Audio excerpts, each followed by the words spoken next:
You're I live. get told. So we are, Senate Transportation, what day is it?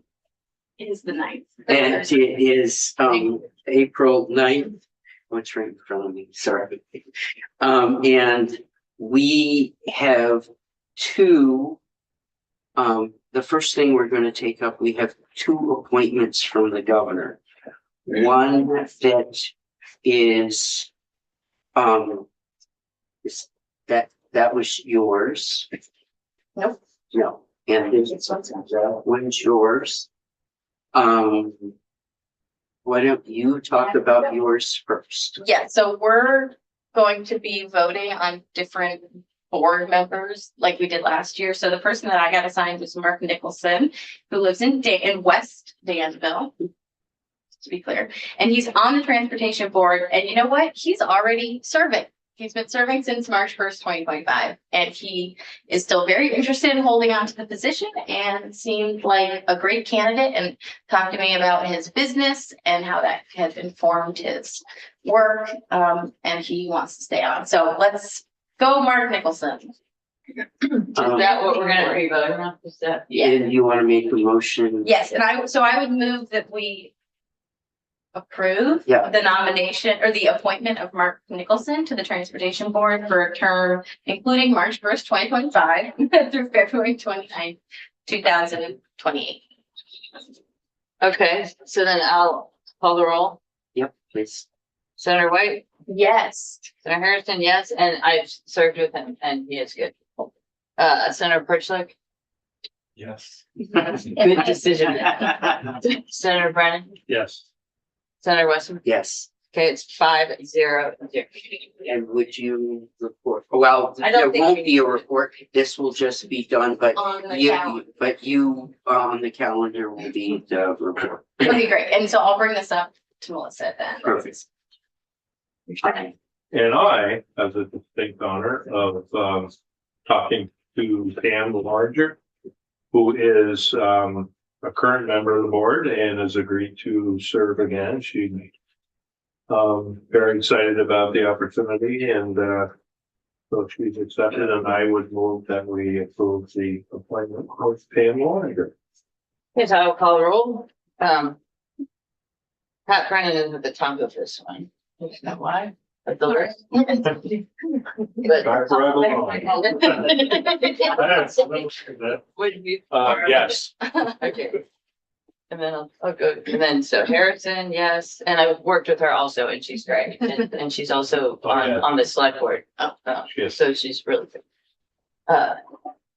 Andrew Pertlick, Yes. Rebecca White, Yes. Richard Westman. Yes, Okay, the vote is 5-0-0. and would you take that up? Yep. Perfect. And, there's two of us that are bad. I was like, where is that? There are two of us that are bad children, and we will get to it. I know mine's, she's already on it, or the person I had was already on it. It's not. But I'll make sure that they want to stay on, Is that the T-bill also? I mean, the transportation board, the two board. pretty sure. Right, well, I think now we're going to slog back into the vehicle miles traveled stuff. So we can get through, so we can include the language as part of a draft. The plan will be at the point we have language in a draft. We have some other groups that would like to testify, and we will get them in. That will probably be the first of next week, but I wanted to get the language in draft form in the bill. And we had a number of areas where we were still working on. And I think you're on, because you have everything. Yeah. So good morning. For the record, I'm Damian Leonard from the Office of Legislative Counsel. My counterpart from the agency is not with us this morning, but I understand he'll be in tomorrow morning. And we do have Michelle here to fill in. So, And our thoughts are with Patrick. so I have, 4 areas that I have listed, that, we're still, being discussed in terms of the policy decisions. There are a number of other minor edits that I've made to the draft based on wording changes that, the committee identified, during the last meeting, but I won't go through those today. There, since it's a word here or 2 words there. So the first that I thought might be easiest to start with is this morning, I produced just a revised transition section for the committee to review. Last time when we met, it became clear that the way I'd written the transition section wasn't clear. And so this is an attempt to clarify what was there and address some of the gaps that committee members identified in terms of not having a clear explanation of what would happen. So let me turn to that first. You should have it as a separate handout in front of you. So I've tried to lay it out. It's called revised transition language for MBUF. Or just MBUF revised transition language is the file name. Sorry. No, it's not on the wrong day. So the first subsection here clarifies that this is notwithstanding the standard payment options.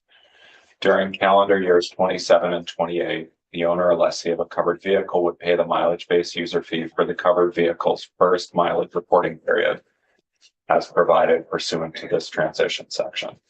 So it's first period only.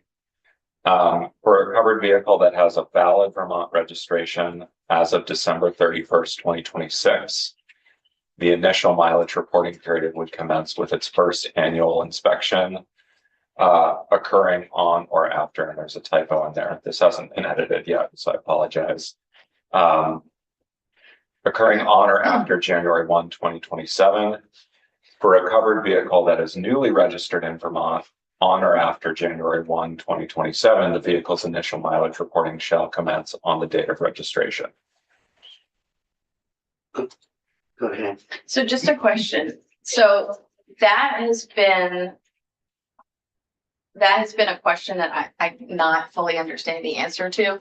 So you would have to get an inspection at the same time you get your registration, or is like someone from DMV able to like pop out and look at the odometer and like confirm it? I think my understanding is that you get an odometer reading at registration. Okay, And like you could provide that, or the dealership could provide that. Okay. So if you're, buying a new or used car from the dealership, they could provide the odometer reading on Okay, that paperwork. If you're moving to the state. I think they have to. Yeah, I think they do. When you When you sell, register your first, Yeah. register your vehicle, you already are required to put the odometer on. you already have an odometer And it report. doesn't need like an additional check, even if it's being used for the MBUF stuff. No, so it's the same as when you sell the vehicle. You have an odometer report, Okay. or odometer disclosure. Okay, that's really helpful for me because I had been picturing that you would have to get like an inspection or take a photo of it The, on your registration day or like close by.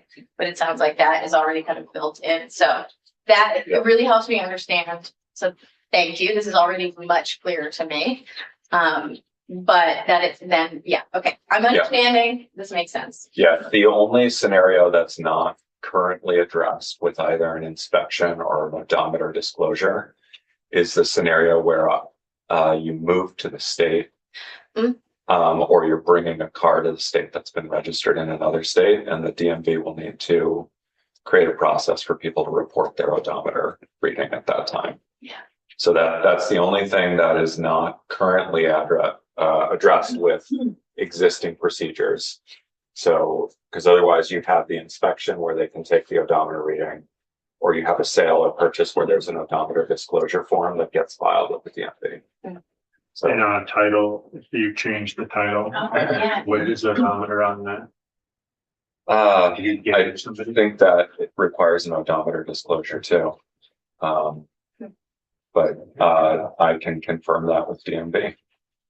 So, Thank you, Rose. And then just, so when somebody comes in from another state, they're required to register in Vermont, right? Is there a certain period within a of certain time? period of time, you have to register, and when you register, the state you'll go into the system at And that then- point. But then you would, I thought you had to have an inspection to register. You do need to get an inspection to register, and again, that could be the process that they establish at DMV. But I thought you it's, just needed a registration to get an inspection, but you don't need an inspection to get a registration. I think, I'll need to clarify. So, When you get the Um, inspection after registration, you don't have to do an inspection. You can just register your car without it. it's been a long time since I've moved to the state and had to register my vehicle here, so I can't remember the order it came in, Okay.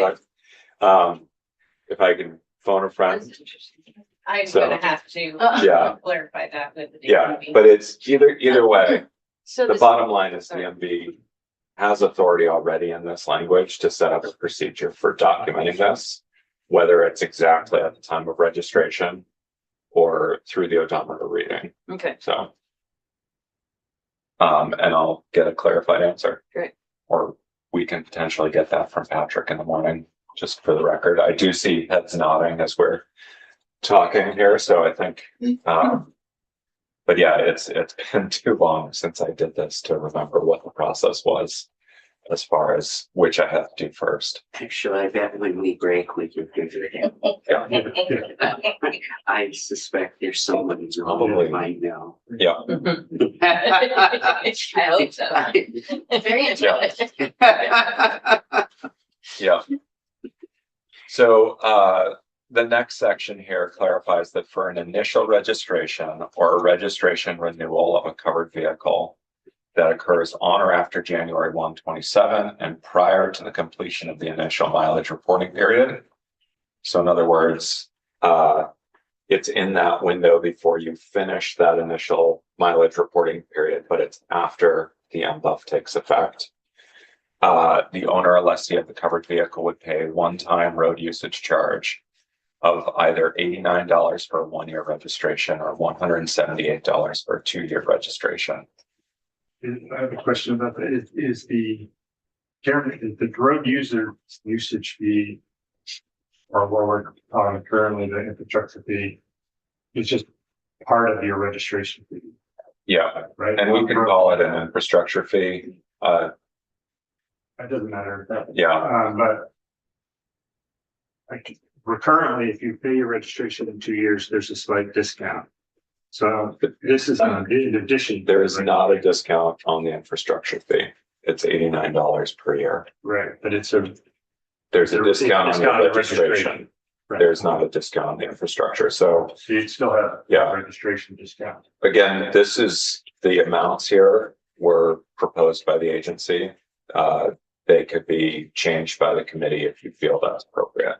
Yeah. So these were their sort of initial proposal was just to keep the infrastructure fee amount. Okay. Just information, it would be helpful to know what proportion of people choose the 2-year registration.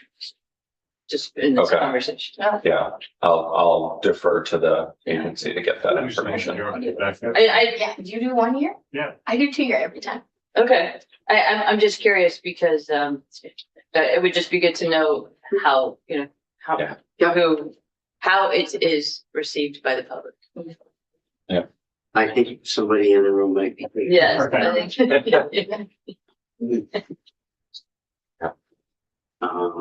Okay, Hang on just, Michelle. No, I'm taking a note to find out how many people. Okay, do it. I just want to make sure. Thank you. Participant proportion is really Yeah. what I'm interested in. Thank you.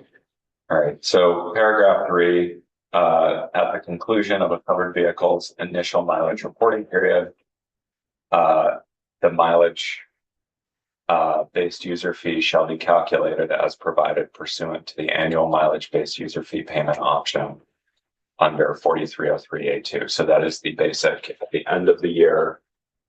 they calculate what your mileage-based user fee is. Then or that covered vehicle's mileage-based user fee would be reduced by the amount of any road usage charge paid pursuant to this section, or by $89 for a covered vehicle whose owner or lessee did not pay the road usage charge, but paid the EV infrastructure fee at the most recent registration or registration renewal prior to January 1, 2027. Does that make sense? So there's either the road usage charge, whichever one you chose to pay, or $89 of your EV infrastructure fee, regardless of whether you chose the 1 or 2 year amount. And then any amounts remaining after the initial mileage-based user fee has been paid shall be carried forward and applied as a credit to reduce the amount of future mileage-based user fees due in relation to the covered vehicle. So hopefully that's clear now, better than the last version. Again, this is just a proposal for your discussion. So this was not a revision to reflect the committee's intent, just an attempt to make it clear so that you could have the discussion. Go ahead. Well, I just want to say thank you. Yeah, it's taken me a bit of time to try to understand this, and I know but I feel like the confusion that I've had is not because I'm unintelligent, but because this is complex. And I do worry that the outreach needed to provide enough understanding of this change, I don't think that's possible in the 6-month time period that we're trying to roll this out in. So I am wondering, I like this language, but personally, I'm at a place where the MBUF needs to be voluntary for a period of time before we make it mandatory. In large part because I think we're making some bureaucratic requirements that we heard loud and clear, whether it was inspections or DMV processes. I think we've heard loud and clear that bureaucratic steps like this make it harder and create barriers for people. So that's where I'm at. And I don't know if we can support this language and go voluntary with the way it's written, but that's where I'm at. But I really appreciate this. It makes sense to me. Go ahead. Oh, I'm pointing, no, I'm pointing over there. that's Mr. Chair, for the record, Michelle Boomhauer from the Agency of Transportation. I just want to clarify on the education and outreach piece. That piece is going to start this summer in, July 2026.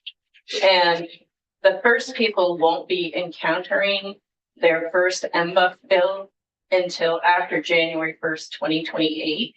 So we have 18 months of educational time that we are going to be utilizing to make sure every registered owner and all the dealers who are selling EVs understand what's going to be happening. So there'll be direct mail contact to every owner who's registered in Vermont, and then direct training and information for salespeople so that they can provide new EV owners that are becoming registered with this information. And then at the time people are changing registration because they bought a vehicle outside of the dealer network, a used vehicle, et cetera, information will be provided to them at that time as well. So we do understand that it's going to take a fair amount of education and outreach to let people know, but we feel 18 months will be sufficient time. So just a couple of questions. So will people need to go to the DMV for it looks to me like you would still go to the DMV or to my DMV online. You would just do different things. Is that accurate? Or is there an additional action that they need to do? So, yeah, so It would be helpful if the pattern was the same in terms of interacting with DMV, but you just did different things. And that if DMV tells you ahead of time exactly what you need to do, and their system is set up so that they already have, when they see your name or your registration number or whatever, they know what you need to do. Yeah. and they expect that. Yeah, so as I understand it, the only difference in terms of interacting with the DMV will be, you will be issued, once the system gets going, you'll be issued your annual assessment of how much is due for your road use charge after the end of the, mileage period. For those people who want to basically start putting money towards what's going to be owed, there'll be an option for them to go into their My DMV on a quarterly basis and deposit some money or whatever they want to do. Or maybe they do an automatic deduction from their checking or credit card account, whatever they want to do. Or they can just wait till they get the bill at the end and pay it then. So all of this will be built into the DMV system, the My DMV, so that nobody's gonna have to go to an office, but they can still do it all by mail if they want to. But if they choose to do advance payments, that option will be available to them, and there'll be a simple system set up that will allow them to do that. Okay, so let me ask the question a different way. So if they don't want to voluntarily pay Mhm. more frequently. Yep. Is there, is the number of interactions they have with DMV the same as it is now? And the timing of those Right. interactions? Because I think a flow chart would be really good Yeah, that says that this is what you do now, this is what you're gonna do after this. the flow chart will be here tomorrow. Oh, good. So we haven't forgotten about that.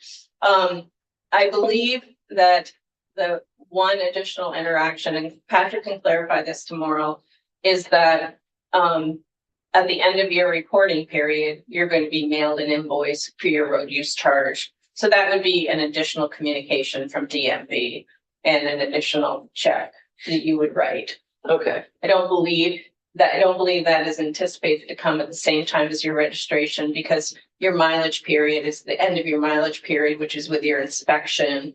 It's probably a different time frame than when you register.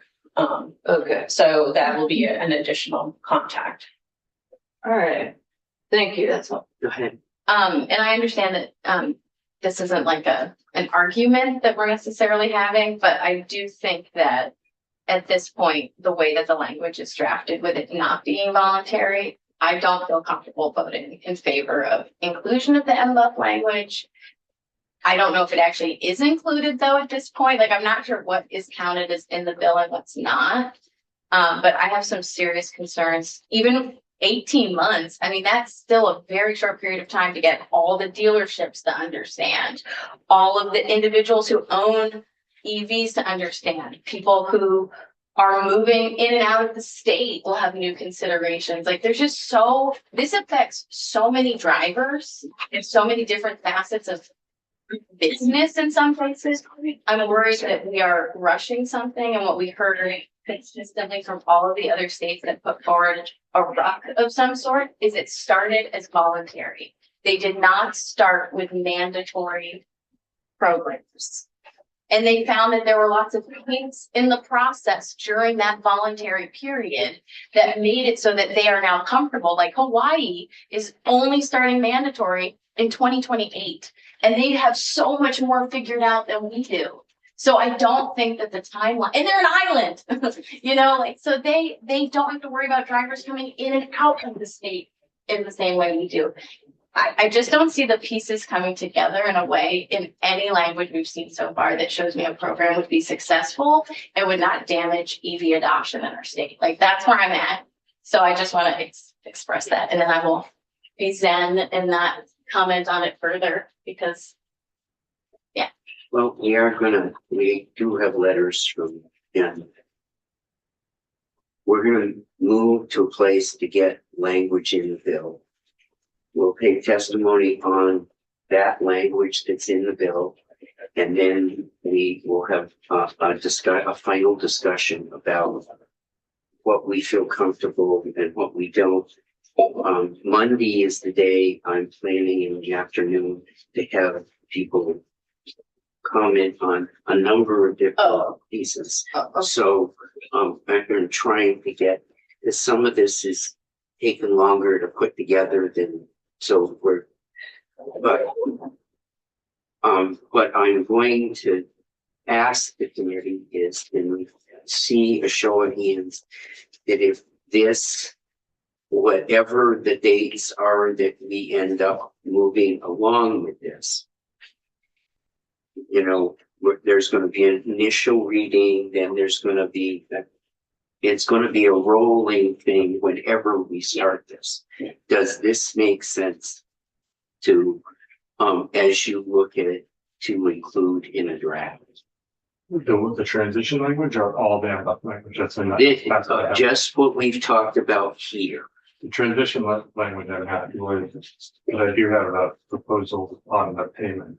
We're gonna get to the payment language and, you've got stuff drafted on that too, right? Right, so if we go back to the draft we looked at last time, most recent So- draft. Look, what, Or you want? what I wanna do is the transition language. Can I see a show of hands that people are comfortable with this? Except for the typo, yeah. Okay, Any typo? Yes. He knows it. Like the Knows it. internal construction of it makes a lot of sense. Yeah. So I really Yeah. appreciate. so we'll do that. Now, the next question, we can do the payment or where do you feel comfortable going, Damien, with the next piece? So I'd be happy to go back to the full draft that we worked on last time. Yep. And And the that was- payment is actually the first piece if we just go through chronologically. Where, what day was that? Was it 3.2? Yeah, so let me pull up the last draft that you have. 3.2, that was on Tuesday. It's a draft, Yeah, just. And not language. Yeah. Yeah, is it what's on the website revised MBUF transition language, draft 1.1? No, that's what we just did. 3.1. oh boy, there's so many drafts. The working language. right? Yeah, it was, yeah. 3.2 was on Tuesday. 3.2, I think. Yeah. Okay. 3.2. Maybe, yeah. So I'm also, so we don't have the pilot fund stuff? No, we No. did 8:31. language yesterday on the pilot Yeah. and said include that in the draft. Yes, So that's a separate, this is So that's- just the MBUF stuff. okay. So this would be I'm just going through what I see as listed language. So now we're gonna go to we're not doing purchase and use language or the bonding authority language. I bet we don't have that was, We're doing the MBUF language on Tuesday. Yellow highlights, this is draft Yeah. 3.1. 3.2 and 8:31, that's Oh, later on that same day. Yeah, Yeah. It's at the bottom of the, This is it, on yeah. Tuesday Yeah. at 7. Oh, wait, there's too much, right? Okay, yes, but you're gonna have a new draft like 2 minutes, so you can. have a full. okay. So on that draft, payment was actually the first thing because there was on pages 5 and 6, bottom of 5, top of 6. That draft included removal of the flat fee option. There was a great deal of discussion before we kept moving on the draft last time, so I have that marked out as the first Yep. area for committee discussion. So the question really is, do you include a flat fee option initially, or do you study it and look at inclusion later? Those were the two options that the committees reviewed. There may be a third option too that I'm not thinking of, but that was the fee option. I don't know if Senator Perchlik has other proposals around how to pay the MBUF, but that was the first area for discussion that I had left open. There's no changes to the language because I didn't have clear direction from the committee. So is this where we would take up? If you want to, I can tell you what my idea is. Yeah, tell us what your idea So is. my idea is to put the flat fee back in. I understand the agency's concern that the flat fee will not be exactly the road usage, but we're not doing that now. And the new thing, I think my proposal addresses some of the concerns we've heard about starting it and discouraging electric vehicle adoption. So my proposal is to have a flat fee that's double the infrastructure fee for the first year. And then in years 2 to 4, have another $89 onto that, So it'd be 178 for the first year, then 267 for years 2 through 4. That would get to the point where everybody's on the above. And then you can pay, you wouldn't have a flat fee after that. You would just be paying on your actual usage. What was the amount for years? 178 for year 1, 267 for year 2 through 4. So it's true that if somebody chooses 267, they could be underpaying the road usage fee. But I think as a transition with the concerns that have been raised, it's a appropriate way to do a transition on just these EV drivers where other people aren't paying them. That it makes it so that they know what they're paying, one, and they're not seeing a huge increase, because you could go from $89 to $400 in 1 year, which is the road usage fee for that amount, but it's very different. It's a very high increase for those drivers. And there's not that many of them. And I think would be a kind of pathological attack on electric vehicles from the federal government. We're not going to see the same kind of increase that we were projecting before. So I think something like this would help keep that increase. If we're still agreeing that that's. So it would kind of be a ramping on. Yeah, it would help those drivers have a kind of a known ramp instead of having a 1 year where they're going from $89 to $489 or something. And I think the impact on the T fund will be very minimal, and it could be better in that we're having a. Well, we're going to be in a transition time with defund. We've got purchase and use that is out there, and whether what happens with that, the next 5 years are a total range. And I think the concern is about, it's kind of like making it a voluntary program in my mind. It's because we're already non-voluntary because you paid $89. So you'll pay more, but it'll be a flat fee, so you won't have to kind of worry about what your miles are. You're just like, okay, I'll pay $178 even if I drive less or more. Just know what it And is. 178 would be for the first year, Yeah, for the first year. and then the second year would be 267. Right. And then for years 2 through 4, and then when we're kind of fully ramped up and we're bringing on other vehicles, and everybody can kind of the same. So are you envisioning that like in 2029, when we, in the proposals that we've had, that we would pull on, plug-in hybrids and hybrids, that they would have the opportunity to do the 269. Oh, And then when everybody came on, we would look for a recommendation to go from the agency. Look on, and the legislature would have to make an adjustment with that, or would you do the 269 and then have them come back? Maybe I didn't think about the 28. because they're still paying the gas tax, so I hadn't thought about this was just for the fully electric. Because what's It's 267. envisioned here is to get the electric vehicles on. Then we had 2 years later, we would pull on the plug-in hybrids, and then 2 years after that, we've got everybody on. So Yeah, I think what we do with the plug-in hybrids would be similar, but I hadn't thought about it. This is just for the fully electric vehicles. what I'm thinking is I totally understand the ramp up and ramp up electric and then let the agency come back before we do plug-in hybrids and say at that point, make a recommendation and have the legislature vote on something then. And because I think what we've been talking about in here is having them come back with a recommendation for, a flat fee and anyways within the draft. Does that make sense? Yep.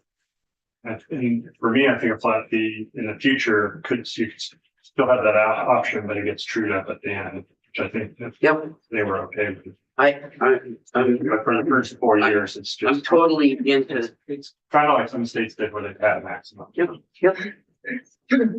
What do you Yeah. think?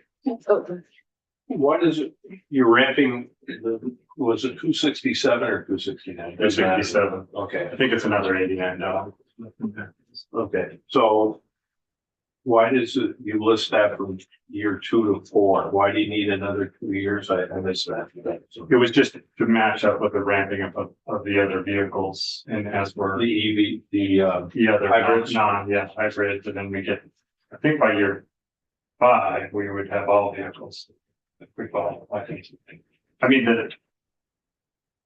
I can't remember exactly the rollout as planned now, but it was so that can be flexible, but it was that they have a known mileage fee or road infrastructure fee if they want to choose that, because that's above the average. So you're likely paying more if you're an average driver for those years. But if you're a really high driver, you might choose it just to pay less. Whether it's 2 to 4 years or second, third year, I think. well, It depends on if we're gonna wait for the agency to weigh in on the EVs, and right, it could be, it could be 2. yeah, it could be. I think in the drafts we've had, it really is tiered. It was electric came on. Yeah. 2 years later, you come on with the hybrids and plug-in hybrids. In 2031, we get everybody in. And I think in the drafts that we've had, it was we get them to weigh in on a flat fee before we brought on the plug-in hybrids. So the question is, are you in that thinking would totally in the drafts we've got so far, I totally understand the electric vehicles and adjusting that fee, and totally want to instruct Damien to do a draft with that. My question is, would you do it? Does that work for you to do it that way, or would you go clear up to 2031? I'm open to that either way. Okay. We can discuss it. What is Yeah, rest thing? I think it's a good idea. And I like that it's optional. I think when people are buying a car, it would be relatively simple to explain. Yeah. And we can give them the language. And they might wanna, after trying it for the first year, the flat fee, they might wanna, when they see what their mileage is, they have the choice of going back to, or going to the AMBA. I think it's a good idea. When did we ask them to weigh in on the fee for the plug-in hybrids, which was, I remember in 2029, correct? Right, that is down there.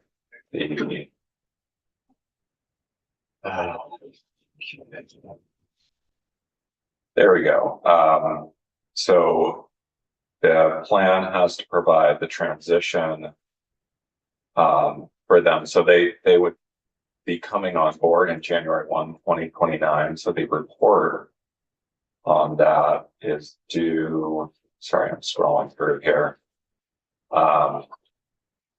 On or before January 31 of 2027. Yep. So that's next Yep, next year. January. And yeah, that gives you more than a year prior to rollout to make adjustments to the statute.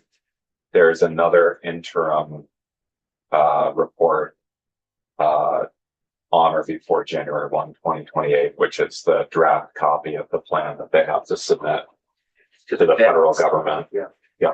and then a final report on September 15th, 2028. So you have 3 reports coming in, and you will have time after January 31, 27 to make any amendments either to those reports if you need another check in, or to the statute to make adjustments if there are fee proposals, et cetera.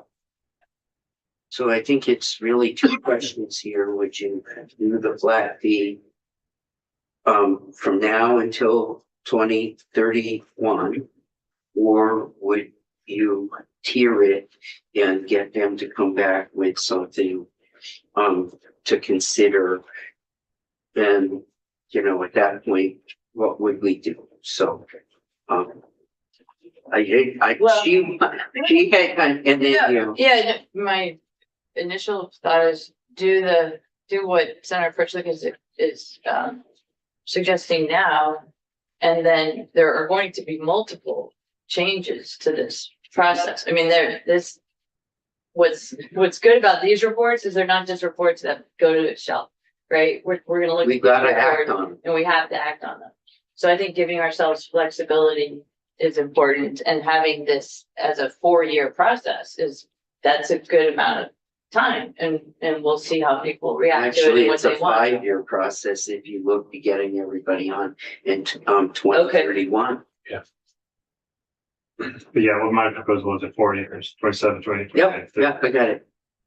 But, go Oh, ahead. yeah. Well, I would say thank you, Andy. I think that's a great proposal and I like the way it's framed. The average gas driver is, I think, paying around $150 for gas tax with what we had UBM tell us. So EV drivers are still in your construction paying more than the average, which is kind of counterintuitive to the whole point of having a very fuel efficient vehicle. So the number is lower than what the agency had said with 225, so I'm supportive of that. The one thing I don't fully agree with is I don't think that that's voluntary. I know that the way you framed it was like, yeah, it is voluntary in a way because you're only getting like you're getting $89 more that you have to pay in total if you're just doing it. We could make it the maximum. Yeah, I'm open to that. I do not think that we are in a place where I feel comfortable with any of these constructions making it mandatory on first go. So if all of this is framed up is the first year you could choose, I mean, you would have the option to continue to pay the infrastructure fee or try out MBUF, and you probably wouldn't pick the flat fee because it's more than what you're paying for the infrastructure fee. I think that I think that can still be on the table. Will anyone pick that option? Probably not, if they're still given the option to just pay the infrastructure fee as it is. So then maybe they would choose to get their mileage tracked. So the people who would choose that path to start out to volunteer would be the folks who are most likely driving and interested in participating in the program. And I think that group of people who volunteers is going to be so important for us to understand if the system is working before we roll it out to all EV drivers or all plug-in hybrid drivers. Like, I just don't feel comfortable at this point making it mandatory. Still, If the payment was had a maximum amount.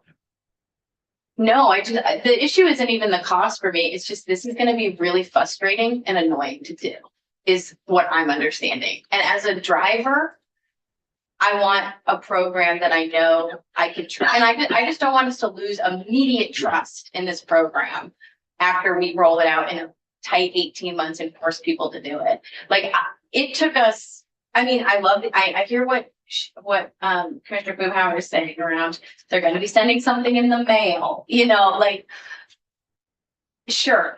I just don't even think this is on anyone's radar right now, I don't feel good about having to be mandatory, and no state started mandatory. So I don't know why we have to and why we're being pushed into it. Well, we already have a mandatory. Yeah. So did those other states. Right, so you could continue with the mandatory fee or just that there would be a maximum amount if you're required to do it. But I understand your concern. I'm not trying to convince you right now, but that's why I'm feeling better about it if there's a maximum amount like other states have done. And they did that together with the voluntary. I get it, but I think we've learned something from what they've done. And I'm comfortable with making it mandatory as long as there's kind of a maximum amount of EV drivers to start with. And they could do the fee, so it's just the same, they don't have to worry about the process. And even if they do go through the process, they'll be kind of held harmless to like what the impact would be financially. Yeah, I guess I don't, yeah, I'll think about that. It's more for me that, I just think we're gonna have this not be successful if we launch it so quickly, like. And I think the administrative burden is gonna be large. We might have to get a third-party contractor potentially, like, there's a lot of steps. And it doesn't seem like even in this space, after I've been talking about it since I was in the House like 6 years ago, this conversation is still not on people's radar. It's so new. And I don't want to experiment with people's transportation options. If we were to do your thing and not make it voluntary, I would not be comfortable with us having those penalties of you not being able to register your vehicle. Like, that's the voluntary versus not voluntary piece for me, is that there's enforcement if you don't pay. And the enforcement is you can't register your vehicle. And maybe it's really confusing to do. So that's why you didn't get your vehicle registered, because you didn't understand, or you didn't have access to a computer or a smartphone to do your My DMV thing. Like, people are gonna fall through the cracks. And I asked Patrick yesterday, what would the commissioner's discretion be around denying registration? And what he said was you just wouldn't be able to register if you didn't pay it. So there's no discretion. If you don't pay this, you can't register your vehicle. So this is a big change. I think that's the same with $80 million today. Exactly, sure, yeah. So, yeah, I get the captain. Haven't heard from you. Trying to be quiet. Too late. You're sitting. We're not gonna make a decision on this. I'm Right now, looking are to we- get language drafted I'm fine with that. that, and get it. We need to get a draft and get something in the draft that people can comment on Monday. And it sounds to me like there is support for the idea of having a flat fee and having it ramp up slower. And the question in that was, Andy's had it going out 4 years. The structure of where we are we tiered vehicles coming on, and we asked them to come back with a report. Would we build it into that tiered, or would we just set the flat for the next 4 years? Knowing that if we set it flat for 4 years, that what very well might happen is we might come back and we're gonna have to struggle with all of this. We could adjust it in a year, or would we set it up that that they're gonna come back with a recommendation and we'll deal with it again. But Damien's gonna need us to give him some instruction for drafting this. Right. I don't trust Damien to make all the decisions. I would trust, but it's not elected. So I was gonna say, Because we're the people that are going to, I think the world of Damien, but we're the ones that are gonna have to go out and answer to people. Yeah. So this has gotta reflect what this table thinks. Yeah, so I'm okay with Andy's proposal. I'd like to, in case we're missing something, I'd like to hear from the agency. I don't think we're. Oh, we're gonna hear from the agency, Okay. and as we're gonna hear from the interest groups, but we gotta get a draft. Right, and I'm good with that too. I'm also good with the rollout with 18 months, I think, personally, it's plenty of time. There are those who disagree, but, it's a year and a half. That's a lot of time to roll it out, and educate, and get our program up there, so. That's all right. What's the 267 is based on what, 11,000 miles? I didn't do it by miles, I just increased it by another $89. I think it's about 11,000. So it was close to the average. It would be good to know the number, the miles, So, how it Well, you relates. could- If you, He's got a, We can do math I can do math Yeah. really quick. for your machine. Yeah, well, yes, that's, 267 is equivalent to 19,071 I miles. think 178, 19,000. Yeah, so 154 is equivalent to 11. At the 1.4 cent so per mile. 178 was more like, you're paying a little more than the average. Yeah. But so you raise it to 267, it gives you a disincentive to choose the flat max fee. Yeah. Yeah, Because you're paying, you'd have to drive quite a few to get there, so it's setting it. Yeah. At a higher amount, but there are What- people like, the chair said is like. I'd rather just pay it and not worry about my miles. yeah, I frankly say if I was going to Florida or going to South Carolina or, and I'm leaving for 5 months. And I've got I've got resources to live in both places and do the stuff. I would probably say, Right? yeah, I pay it So- and just do it. So that would be helpful to the state if a lot of people did that. But I know that there are people who, if they're going to Florida, they're gonna say, I'm not spending those miles, but then they can use the MBA. Mhm. So I like the idea of giving people a choice and by having it so calibrated, obviously, to miles, especially when someone's buying a new car, they can have that choice and it's gonna be they'll understand it better, actually. so. What's the committee's wish here? Is it to add this in? Well, I guess, I would say like- I think we're gonna add it in, how about we add it in at 178 flat max fee for the first year? And then.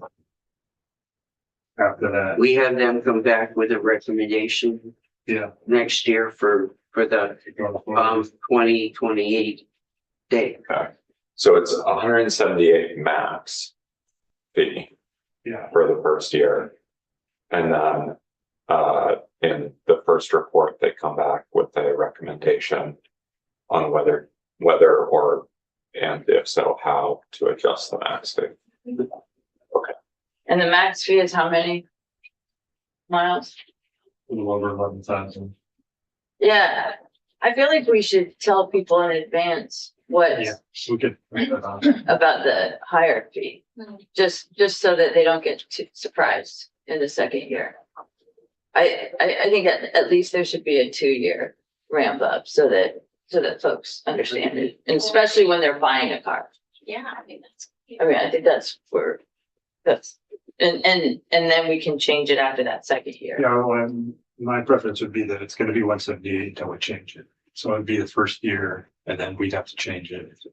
Right, so. We don't change it. Because we're gonna have to- 178. Right, and I just think that's, well, as long as we give people, We or whoever's sitting here. right. I liked your original plan, at least for 2 years, to have a ramp up. Because right now, the 178 is based on the 80, Average miles. right, but It's pretty close to, it's a little above there. Do what you said. It's a little above there. 12,000, Well, and change. So that they're below. No, the average according to the DMV is 11,000. So, Yeah, and if I'm looking at right around $14 per 1,000 miles traveled. that's right. If I'm looking at that, 11,000 is 154, 12,000 is 168. And so 178 gets you to like 12,700 and change. Okay. So, I like the 1 year plan with them revisited after a year myself. and I won't, I mean, that's better We're than not- nothing, but people do really like predictability. Mhm. So at least in the educational materials, we should tell them what it's likely to go to. Yeah, and I also think people are gonna have to figure out how they want to pay it. Like, that's gonna be a Right. really big part of this. If I am going to be signing up for this program, choosing what bank I have associated with it, who is paying it, whether it's my partner or me, then I have to think about the timeline of how long we're gonna have that vehicle. Like, there's a lot of questions when people are gonna be signing up for this that they're gonna have to have answered. That I don't think everyone has the capacity to do it. I just feel like I think about the SALT program, which we were trying to just get for tow truck drivers. That's voluntary. Those are people on the job professionally managing equipment, and we didn't feel comfortable mandating they do something.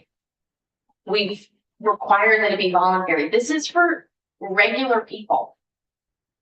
I just feel like this, again, When we get to the gas portion of things 5 years down the road, that's for regular people too. yeah, so they aren't being required then. Why would, like. Will be.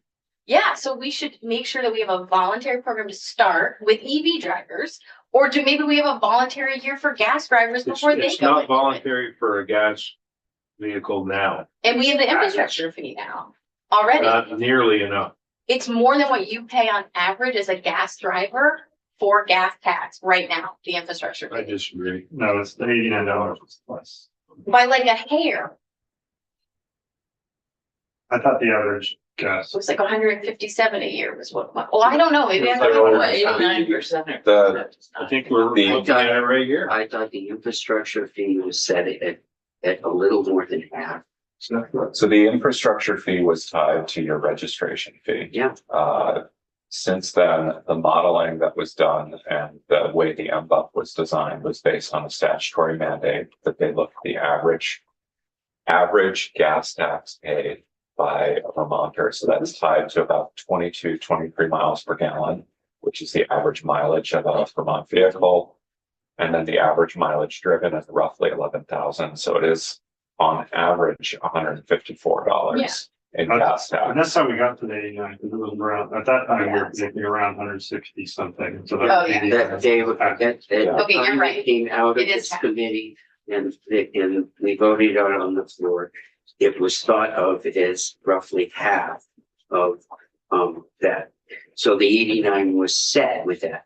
I think we've refined numbers since then. So that's 178 is double the 89, so that's why I picked that number, but around average is slightly higher. Yeah. And because I think, I hear what you're saying, Senator White, but I think we also heard that the programs that do voluntary have very low participation, and that you're missing out on that. And it's like even though it's not mandatory, I mean, it's not mandatory to do the miles, there's this kind of confusion about the program out there. And it's like, do I have to do it? Do I not have to do it? And kind of thing. I think there could be also. There's a value of efficiency of just saying, okay, we're gonna make it mandatory, but you can still just pay the fee as you did before if you're a current EV driver. We're gonna maximize the economic impact as a way to move into this to avoid that. But that's just my feeling. I'm open to the discussion. Yeah, I just think if we're gonna make these decisions, just like how we heard from tow truck drivers and other groups, that it's very important that we hear from people on it. And I think this topic is so big, I'm surprised we didn't do a public hearing on it. I mean, we talked to people about moving from every year to every other year inspections for quite some time, and that was taking away a bureaucratic requirement, and now we're putting one on. And if there was anything I took from that whole experience was Vermonters do not have the mental load and capacity to think about a new tax and a new regulation. So to at least have it be the kinks are worked out with a voluntary program for a year, like at least that would help me feel comfortable that we're moving in the right direction so that when it is required, people have a clear understanding. They have people in their community who have done it. I just think this is a monumental change and I don't want to come back here next year and hear that we have to delay it again, because that just is what and maybe because I've only been here 8 years, but I have not seen a program launch statewide in 18 months that didn't have a lot of pushback at the start. And I just want to get this right. So that's where the fear is coming from. So I also don't want people to say, now there's this new MBUF tag. I'm not buying a car this summer. Like, I'm not going to an EV this summer. They're about to tax me the sky high. Like, I don't know how much I'm gonna have to pay. Like, all of that news is going to affect people's buying decisions. So when we launch this and pass this year, I think it's so much better if we come out as voluntary. Because then people say, well, okay, if I get a car this summer, I'm not gonna have to do this whole rigmarole. Yeah, I just, Well, it would be voluntary to do if we have the flat payment, it's voluntary to do the mileage part. yes. You just pay the max, the flat fee, which would also not be recalibrated at the end of the year. So in that, Increase in here, it yeah. should be. Which I guess in a way I am fine with that. Like, I understand to your point, Senator Brennan, like that gas drivers are paying more in tax than EV drivers currently with the infrastructure fee. That I understand. If we took it to the average that they were paying, like 159 or whatever the number is a year, that would feel better to me than requiring with a voluntary program. In my view, it's you're voluntarily paying the flat fee instead of, and you don't have to do the mileage. Yes, exactly. Yeah. So it's, in my mind, is voluntary because we already have the fee, so. But it's But true, you somebody have have to to go make a different. decision. You have to decide that there's an extra. And maybe you could put your odometer stuff in to start, so then you could, after that year, get that information to know how much it would be if Yeah, you yeah. did not the flat fee, right? I don't know. I think at this point, Damien and okay, I'm totally into pushback. Can you draft this with, the 178 for a year? And,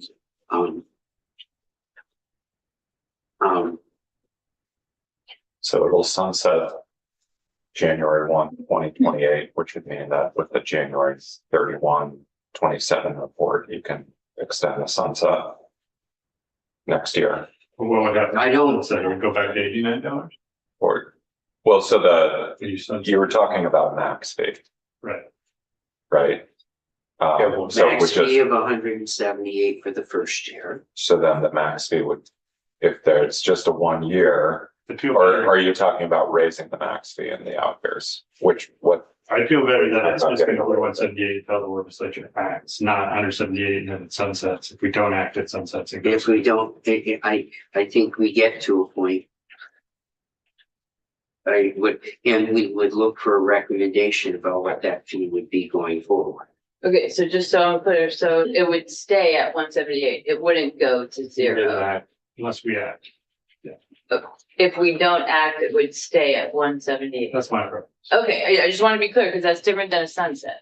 Yes. Because David's talking about a sunset. okay, so Well, if you that, sunsetted it, it would go back to 89. We could do it that. way. Okay, I think that would be. Well, really- there's the that other- would that would be be a really- sunset. That That would would cause, be, that would give us more, or whoever's sitting here more incentive. yeah, I think- That would confuse the public. We really don't want to confuse. Yeah, people. I think I like keeping it at that. The incentive is the financial constraints or Yes. transportation budgets under. So we're gonna revisit that every year. so I- The other way, I'm gonna risk getting in trouble here. But the other way we could do this is you could do the 178. Then you could, under the contract, we would move the, hybrid vehicles off to a year. And then do the 267. Let's draft it, the 178 and then the agency will come back with a recommendation and a plan moving into let's do the 178. Draft that and we can talk about this again. And a flow chart. And Well, revenue. once we have the draft, we can do a flow chart. Can't do a flow chart till we They get already have it. flow No, chart done, I think they can. but that, yeah, I have confidence. there's a lot of expectations for this flow chart, better be good. I know. But I think we can't do a flow chart till they know what we want. Right, for the dollar amount, but they Yeah, can do the general. yeah. flow Yeah. Of the timing, Yeah. registration, inspection, that stuff. Okay, Okay? Yeah, you got enough instruction? that, good discussion. I've got what I need to draft that. You'll have a, cap of 178. And a recommendation in your initial report on whether to keep the cap and if so, whether to adjust it. Okay, but if we're gonna Sort of do like- this, if we're gonna actually do this, we need to talk about our mileage smart folks exempt. Like folks who were given a vehicle through the EV, an EV, like those are our lowest income folks who transition from a high mileage, high gas fee folk group to a very low. Can we exempt mileage smart participants from this? I mean, that's the group of people who are going to be struggling the most. We don't exempt low income gas. And we should be able to. I agree. We should do that. You know, We're we should have talking about shit equitable. now, wait till you start doing that, well, And I think a lot of them were put into low mile or high Yeah. NPG gas and some were hybrids. So I don't know how many there are EVs that were. Okay, I mean, if you guys don't want to do that, fine. It's just like. Which This one? is. not that we don't want to, I don't think we could, I think we can. We can do. potentially, no, I just think it's, so I don't, no, I don't. it'd be interesting to know how many there are. And how we. I'll, find those specific, like, I don't know if it's 50 people or 25 people. It- Yeah, I want more just bum me out training. if they- More transit. So they don't have to be in cars. Right. I mean, there's a lot of other things we can do.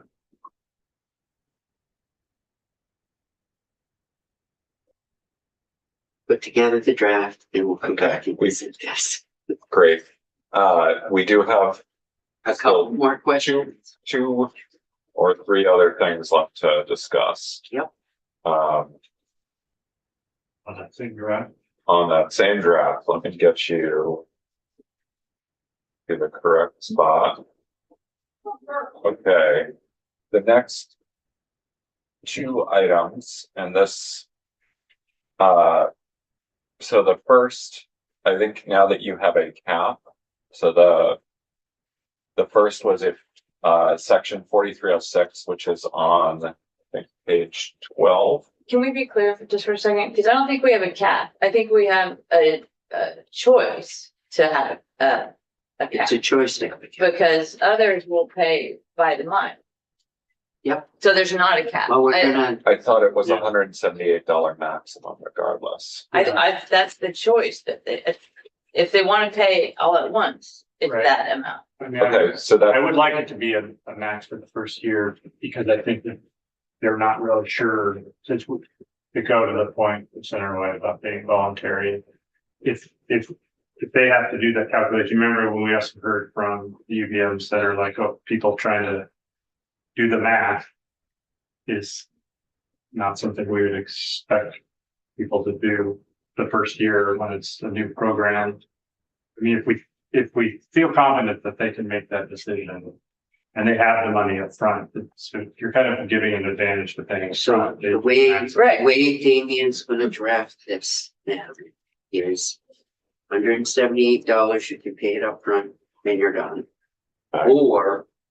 Or it's $178 and you choose a payment system for 12 months, quarterly, however you choose that.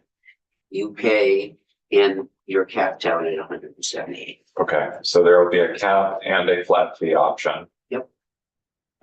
Okay, so there's a cap, just so I understand. So if you're doing it the actual real MBUF way, when you're so that you're paying exactly what your mileage is. If you have lower miles, then you're gonna pay less, right? Okay. Okay, Mr. Chair, can I just clarify one thing?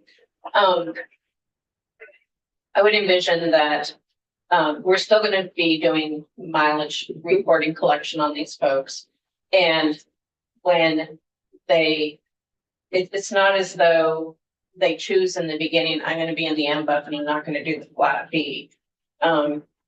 Maybe they don't know, but when they get to having their bill, the maximum bill they would get in the first year is 178, and we would let them know what their charge would have been if they had done the miles. And if they drive less than 178, they would only pay the miles. Right? Is that my understanding? Thank you. The feel I get of this is we're taking the $89 charge and we're doubling the $89 charge in the first year. As we roll it out as a. And, but people get to choose their miles underneath that in that. And they can elect to pick the miles piece and so the effect of what we're doing is doubling the 189. You mean the 89? Or the 80, Yes. sorry. That's okay. For the people that pay one time. Okay. Well, no, for And everybody. if you keep it. Term, yeah. There's if you do the mileage, and you would max out at 170. Yep. In the first year, just because you're getting used to it. And Held harmless. the 178, what I have right now is that, so you have, let me make sure I understand this. In the initial year, as you're coming into this, you have the option to either pay by the actual miles you travel, Yep. or elect to pay a flat fee up front of $178. If you elect to pay by the miles you travel, and you travel, say, 25,000 miles, you're going to hit the cap at 178, and you'll be held harmless for the mileage above that. So that leads into a couple of different questions, which actually brings us to our next discussion point. I think I understand that. The next thing was we had open discussion on what happens if you don't provide an odometer disclosure, you don't get inspected, you don't otherwise report your mileage. There had been two prior proposals. One had been the 98th percentile, which is, I think, roughly $375. The other was the flat fee. I think now that you have a cap, is it just charge the cap if they don't report? That would be my idea. Is that That makes sense. okay? Until I can do it. Okay. All right, let me make a note there.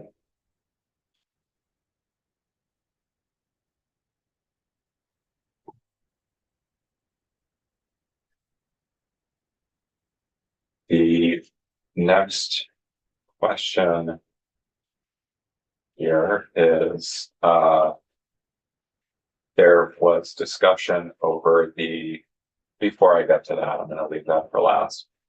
With the transition in, are you envisioning the transition in? So the agency's proposal had been that everybody pays $89 upfront if they're registering after 2027, or 178 if you get 2-year registration.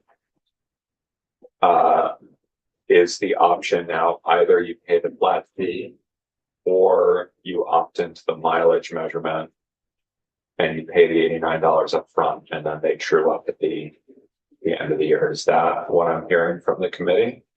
Or do you want it to be you pay the 178 up front or you're paying at the end of the year? So I'm trying to figure out what the transition looks like now. But the transition would be the same as proposed. Then no one would pay the flat fee, but everyone would. Right. They proposed that you just paid the normal 89 and grew it up. So I didn't say you paid after January 1st. As soon as you have a registration, it would be 178 or. So you would do the 178 up front. Yeah, that would be the option or do the mile, but I guess Well, I guess so you have for the to- miles, their why we proposal need was, to flow If chart. we- I think- know, exactly, that's what I was thinking. Well, we're Yeah. gonna get this down and we'll get a so flow chart. should I just add the 178 flat fee option as a choice for folks for that initial mileage reporting Yeah, period? I mean, Yes. unless- Okay, I don't see why we wouldn't. But maybe Well, no, somebody will and- Yeah. show us on flow chart why they- Here, Yeah, we don't. If you pay your registration, it's upfront. You pay for your license, it's upfront. yeah. Everything we pay is upfront. So why wouldn't we do this just like we do everything else? Good point. okay. I'll put the language in there, and so you're either going to have the option to pay the full 178 upfront or to pay the estimated charge based on how many years of registration, either 89 or 178, and then true up based on your mileage at the end of that. So if you do the 2-year registration with the $178 fee, you have the potential to save money at the end if you travel fewer miles and then get that rolled over. Yeah. Does that make sense? That's the main. Okay. And if you know you're going to be traveling more, you can just say, I'm going to pay the flat fee. Okay, I will get that in. The last piece, and this was a concern raised by Senator White. So hopefully, About the registration. this was about the suspension or refusal to renew registration. Yeah. Section. I think the question really was with the other penalties. The question was, should this be a penalty in the mix or not? So I'm going to, did the agency have, what options did the agency consider for penalties if people didn't pay? What was the agency's thinking? And then I don't want to make this decision without Senator White here, so we'll take a short break. That we will have this information tomorrow if that testifies. Okay. Well, then, okay. I can leave it open as well. And what we have in there now transitions the same as we do today, I assume, as far as not paying your, Well, if you don't pay your registration fee, your car doesn't get or registered. if you don't pay the infrastructure, I guess that's part of the registration fee. If you sent in half of the registration fee, they didn't want to register. Yeah, I mean, you have to pay the infrastructure fee to register your car if you own an EV or a plug-in hybrid. It's set out in the same statutory section. So, yeah, when you renew your registration right now for an EV, It's just built into. yeah, you pay either the 1 or the 2-year registration fee, and then depending on which one you choose, you pay an additional $89 or $178. You just kind of built into that. It'd be easier, like even if you have a gas car and just paid 60% of the registration fee, they would just not register your vehicle. Yeah. If you owed $100, you paid 80, you're not registered. And what are all the penalties of not registering? I Well, mean, I know like if you get stopped, yeah, so you but we don't, register your car. Yeah. right? Um, Or what if you don't register your car? you don't register your car and you're driving an unregistered car on the road, you can get pulled over and, And then what? What's the fine? let me pull that up. You can't get an inspection. It's not registration. Yeah, you can't get the car inspected. Okay, Although, so, I don't think you could Which get would insurance. matter at that point. yeah, Yeah, right, yeah, register. But can you get it? I don't think you can get insurance. So, okay, so maybe, You're also not insured. yeah, so what is, I would Yeah, like to know so there's- exactly what the Was penalties that are. people driving? It would be helpful. We're gonna wait for Patrick on this question I think. because he's gonna tell us what happens in different scenarios now. Yeah. And what were the options that they considered around penalties? And so we can get it all out on the table, so we can look at all of those things. Yeah, and we probably won't have time for this, but I would really like to know how much enforcement there is of registrations, especially with police not I think I think we, Stop. We did get that. registrations Did we drop get that? off. Okay, so then cancel I that think we request. did. I just have to find it. No, I just want to know. we did get something like this. Yeah. Like, Okay. this is driving without insurance, Okay, so that's a little different. but I think we got one about registration. Okay. This is tickets written. Okay, it's great. 2,900 people last year. Okay, thanks. Unless it was the same person, 2,000. Yeah, so I can find the penalty for you. I No, don't know no, off the don't top worry. of my I, head, no. But, okay. So then it sounds like the last question that I had in the draft, which is that issue of the proposed suspension or refusal to register the vehicle. We're waiting to hear from the agency on that.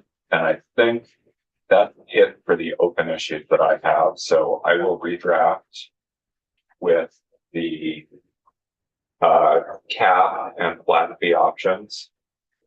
And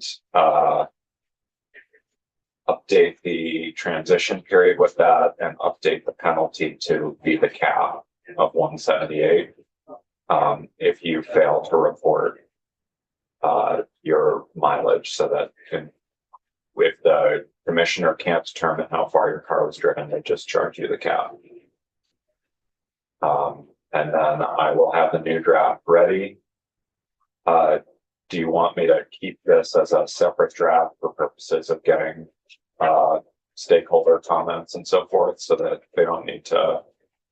And then I can drop drop it in. table before anybody else. The people at this Yeah. table need to have it. I'll have it by tomorrow morning when Patrick is back in to I think- testify. We probably should. I want the people at this table to have it first. Okay. Go ahead. And I apologize, maybe I stepped out when you were talking about enforcement, it sounds like, but I do, at this point, even with that, I'm a no. Like, it's not, I'm a no, even with those changes.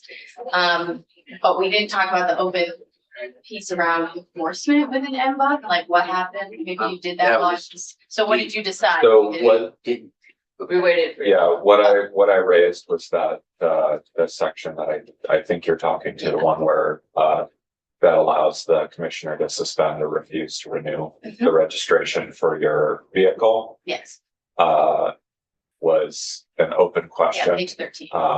That you had raised concerns about yesterday. The chair asked if the agency had the information on that was requested regarding the use of registration, or like where the language came from. oh, well, and what choices did they make to get the? Yeah, And so we have whole questions about what everybody is doing now in those cases. The agency said Patrick will be here tomorrow with that information. And so the whole that question is open until Oh, okay. we hear Oh, we're not- from them. So we haven't made any decisions about any of that until we hear from them. Okay, and do you, I mean, like, that's really a sticking point for me. I think that's kind of the difference between voluntary and mandatory, like in general, is are you enforcing it if someone doesn't properly fill it out? Yep. So that's probably the most, because when I keep saying it's voluntary, to Andy's point, like, you have an involuntary fee now, so like, what is something that you're being mandated to do? If you could have your vehicle be unable to be registered, that's mandatory to me. So I would be open to moving the effective dates of that section out. That would be where I would like us to go with edits. So at least you're not, if you're in a situation where you're don't have access to a computer, maybe you recently moved to the state, you're not going to be in a situation where you're piling on an additional ticket or inability to register for at least a year after we launch it. I mean, I would like to push the enforcement date out to when everybody is being enforced for it. I would put out the enforcement date until 31, so that it's not actually something that is individual to EVs or plug-in hybrids, but in fact, when everybody is a part of it, that's when there's enforcement like that. That's fine. That, So it'd be an effective date of 2031. that's really helpful. But I'm gonna take a break now for 15 minutes. Wait, but can we include that? Do people feel good about that? Like that would help like to me. I'm think trying to about get to guess, like, Well, good. do people want it? I think what I wanted, we'll take a break now and we'll come back. I think, as an answer to you, want to get Patrick in the chair and, you know, what options did they consider? What options do we have? Get all of it out on the table so we can have that full discussion around that. So